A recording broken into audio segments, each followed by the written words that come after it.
لەگەڵ هاتنی وەرزی گەرما و کەمی کارەبای نیشتیمانی و بەرزبوونەوەی نرخی کارەبای مۆلیدە ئەهلیەکان بارگرانی سەرشانی هاوڵاتیان لە هەرێم زیاتر دەبێت. ئەم گرفتانە ئەگەر بۆ هاوڵاتیانی ئاسایی بارگرانی بێت ئەوە بۆ دانیشتوانی نێو کەمپەکان کارەساتە.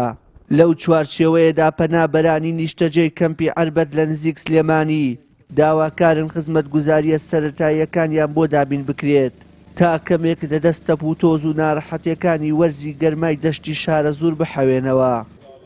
بۆ معاونات ئەهەم بەرگیشکان ئەوی مای چۆدەکی کەمە تێگەشتێکی ڕووجەکە تێ ڕووجەکە نێ وەختی ڕووجەکەش تێ بنی ساعتەکە تێ نی ساعتێکی ئەوی ما زۆر کێمە تێگەشتێکی و دینا هاوینە و مباردە هەنە و کەیف هەنە یعنی ئەوە تۆدەکی کێمە ڕست کێمە ji bo muawenat car baş e car baş niye yani hesabı vazaka yani xarab niye todaki bu karaba heye bes muvalde jî heye mage 20,000 30,000 25,000 ême didin bu muvalde bes من قوتابخانه عموده دوام دکم و ئەستا دوامي دکن دوامي مدرسه دوامي یونیسف دوو دەوام دکن بەس وەڵا زۆر گەرمە ئەوە مناڵ نەتوانن زۆر وەرن قوتابخانە حەز دکن گە ئەو یانی تۆسکی یارمەتیمە بکەن ئەوانەکێ ئەم گەرما هەناکێ بۆ کارەبە هەبێ بۆ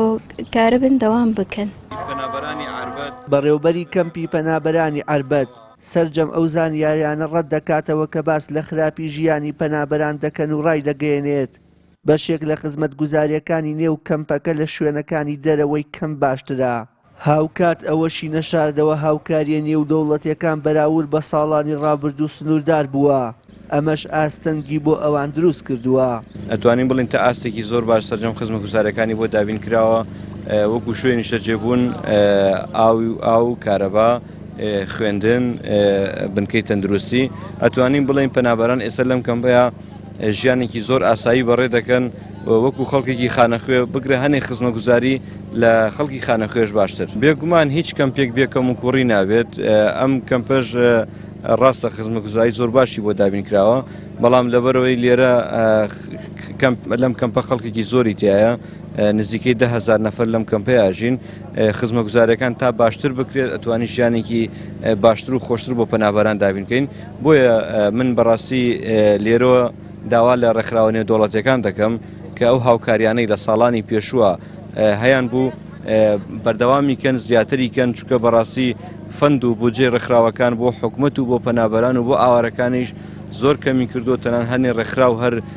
ئۆفیسیان نەماوە چالاکیان نەماوە بۆیە تاوەکو ئێستاش پەنابەران پێویستیان بە هاوکاری ڕێکخراوەکانە بێ لە هەموو بوارەکانە زۆر پێویستە بمێنەوە بەردەوام بن و زیادیشی کەن نەکەمیکەن. کەمپی پەنابەرانی عەربەت تایبەتە بە پەنابەرانی ڕۆژئاوای کوردستان و لە ساڵی 2014 لەلایەن ڕێکخراوە نێو دەوڵەتیەکانەوە دروست کراوە. 10,000 پەنابەر کە بەسەر 2500 خێزان دابەش بوون لە خۆ گرتووە و لە ئێستادا لەلایەن بەڕێوەبەرایەتی کۆچ و کۆچبەران و وەڵامدانەوەی قەیرانەکان لە پارێزگای سلێمانی سەرپەرشتی دەکرێت. وشیار محەممەد، کەناڵی ئاسمانی پەیام، کەمپی پەنابەرانی عەربەت.